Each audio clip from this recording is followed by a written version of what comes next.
Welcome back. The next types of property documents I'll be talking to you about is governor's consent. Governor's consent. What is governor's consent? Governor's consent is a vital title document in real estate transaction in Nigeria. Everybody needs to know that. In fact, I'm sure some people are not so used to the word governor's consent, and with this explanation you'll be able to know exactly what governor's consent stands for. Now follow me closely. It's a legal document issued by the governor of a state in Nigeria granting approval, please note the word approval, for the transfer of ownership of a property from the seller to the buyer. Note those words I underlined. Now the governor granting approval for the property that is being sold by the seller to the buyer. It is very, very simple. And I need to also make mention that where governor's consent is valid is where you have certificate of occupancy, that is COO. Now, in the last class we talked about what COO is and all of that. Now, I need to also make you know that COO can only be issued once. You cannot get COO more than once on a particular property. It's not like other documents, the deed and all of that. But for COO, you can only get it once. And once you have a COO on a property as a seller, like someone, if I have a COO on my property and I want to sell to somebody, now the next person I'm selling to cannot obtain COO on it.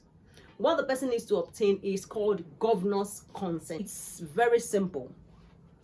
Property madam owns the property, and she's still going to sell it to Mr. Femi. Mr. Femi already paid property madam for the property. Now, for property madam to effectively transfer ownership of that property to Mr. Femi, who is buying from her, she needs Mr. Femi needs to obtain governor's consent. And I need to make you know that for every property where you see governor's consent, such property already have certificate of occupancy. And for every property that has certificate of occupancy, you cannot issue or receive another certificate of occupancy, meaning a certificate of occupancy, COO as many always call it, can only be issued once on a property. Please note my word. You can only receive certificate of occupancy once on a property, which means if my property, which I'm selling to Mr. Femi, already has a COO, now for me to say the property has been effectively transferred to him, of course I have to pack all the documents and everything I have as regards the property to him and give everything to him to show that I've transferred. But you see, if the property has COO, what Mr. Femi needs to go ahead and obtain to make the ownership, to authenticate the ownership of that property, all he needs to do is to obtain what I call governor's consent. Although it's a lengthy process, but it is worth it to obtain governor's consent. Now the point I also made is, it said the governor's consent authenticates the transfer of ownership of a property from the seller to the buyer, while COO confirms the ownership. That is just the summary.